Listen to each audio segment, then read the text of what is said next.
It has pockets. So you all have heard about those people who have a head injury and they wake up speaking another language, a language they've never spoken before. I woke up sewing. I am not even kidding you.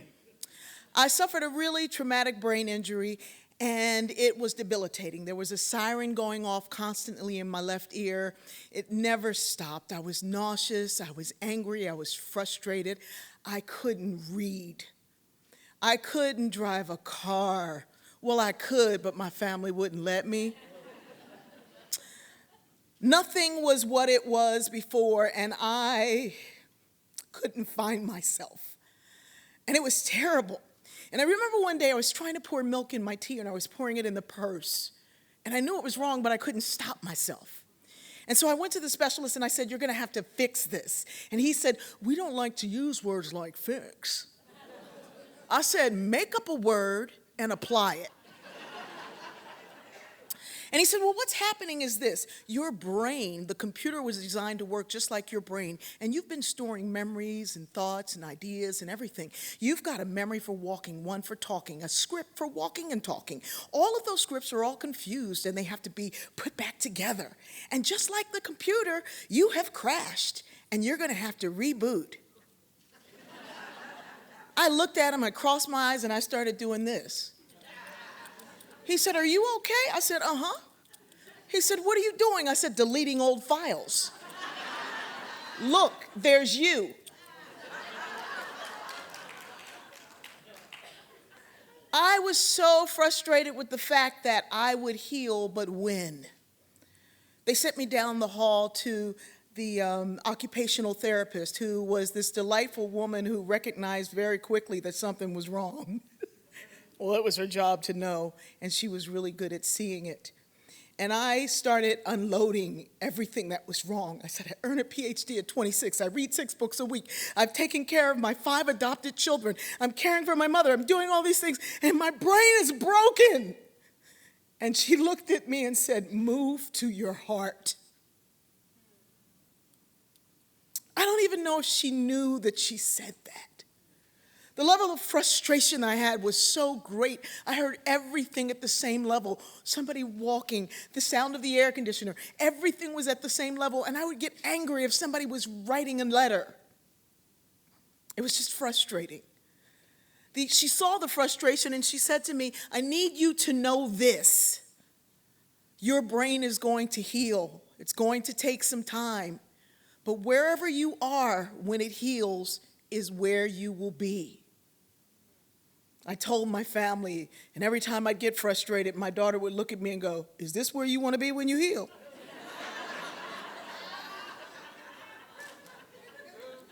And then I remembered the other thing she said: "Open your heart, move to your heart." I said, "What is she talking about? How does that work?" Somebody gave me Tom Shadyak's documentary, I Am, where he asked the question, what's right with the world and what's wrong with it? And the answer is, I am. I started looking at everybody that was in that documentary, and I found the folks from Heart Math Institute. And they literally had techniques for taking what they call the 13-inch journey from your head to your heart. One of the things they said was remain open to what comes to you. And one day I was walking in my dining room, and something said, "Make a dress." And I was like, "What?" Make a dress. And I was like, remain open. Now I'm hearing voices. I don't know how to sew. I didn't know how to sew anything. But the voice said, "Make a dress." And I was like, "Well, okay, I'll make a dress." And I remembered I'd had some fabric that I brought back from Singapore when I had been visiting, and I brought it back for a friend, but I had forgotten that I had the fabric, and I was like, she didn't know she was going to get this fabric. So I went to make the dress, but I didn't have a pattern. I didn't have any pattern. And I was like, I wonder if I could make it without a pattern. So I folded it some kind of way, and I stood over this fabric ready to cut it. It was raw silk. It was hand woven and hand painted. It was beautiful. And as I was about to cut into this fabric, I said, I can't cut this fabric. It's too precious. And that same voice said, so are you. And I've cut into you. Cut the fabric. I cut the fabric. I had to hand stitch it because I didn't know how to use a machine. It looked too small. My daughter said, just put it on. I put it on and she heard crying. She said, what's wrong? I said, it fits. I wore it the next day to church. Somebody said, oh my gosh, you look so great. Did you lose weight? I said, no, I made my dress. Somebody said, give me a hug. I said, it may fall apart. I said, wow, I've got a dress. And then I made 2 more the next 2 days. And I said, I've got 3. And a memory came back. When I was a child, my family was poor, very poor. And I had 3 dresses.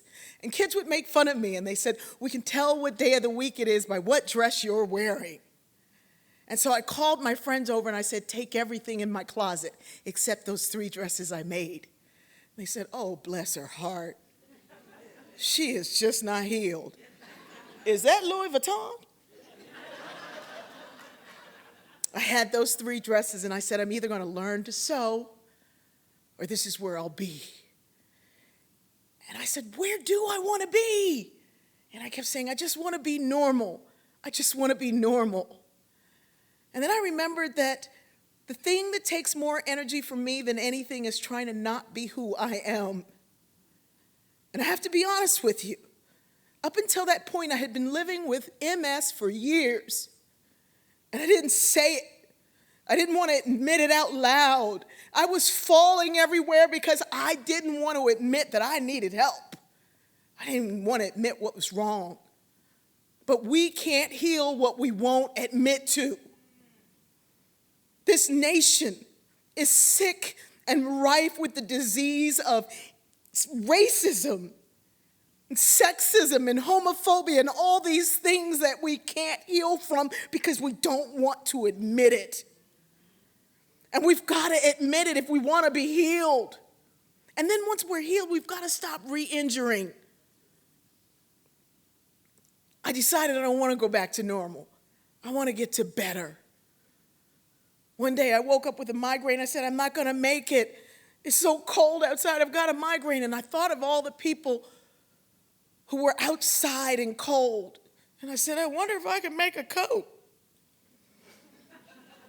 And I sat down and I made 172 coats. And I put a heart on the inside of each one that said, I matter. And we gave them to people who lived on the streets.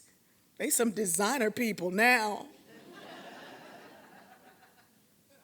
I realized that we've all been through something that feels like this head injury. It feels like MS. We've lost pieces of ourselves, of who we are, who we were. We've lost loved ones. And we're all trying to get back to normal. But if normal worked, we wouldn't have gone through what we went through. We've got to get back to better. We've got to do the work to get close enough to love one another, to look in each other's eyes and understand who we are and what is missing. We have to get to better. And sometimes it comes with a limp, but it's okay. There are so many things I can't do that I used to could do. But as my mother would say, used to done died. Where we're going is so much better. I want to leave you with a passage that I wrote years ago that is so true for what we've gone through right now. Don't rush back to what you were. Be still. Drive a different way. Take the time to talk to somebody. Listen to the voices that are within you, because if I know how to sew, it's because one of my ancestors knew how to do it before me. My children of grace, you have to start this family over. It's on to you to set things straight. You done traded one slavery for another when you turn your back on love. You ain't free to do what you want to do. You're free to do what you're supposed to do. Take care of the children and the old folks. Just because they don't come from you don't mean they ain't yours. Learn your history. Love, forgive, but never forget. Stand ground, because a bigger change than I've seen is coming, but you're the beginning of that change. But change never come without struggle, and joy never come without pain. In your lifetime, you'll see the struggle, but you got each other to get through it. Don't let the little things keep you from the big ones. Others will try to stop you, but they can't. This thing is already moving. Everybody who looks like like you is not on your side. And everybody who don't ain't against you. Talk to God and never stop loving. The more I write, the more I see. The more I see, the more I know everything gonna be okay. I can feel it. So I'm leaving these pages here with you because it's my time now. And I feel that too. Learn from the past that's yours. Take the gift of what I've seen and use it for love. Here's the recipe of life, the road to freedom. Freedom ain't just about living free. It's about being free, then turning around and set somebody else free. The only problem is this. The chains on your wrist ain't as strong as the ones on your mind. The only thing that can win over that evil is your learning and your loving. So keep learning to love. Keep striving to love. Because babies, we ain't got time for nothing else. I love you. I love you.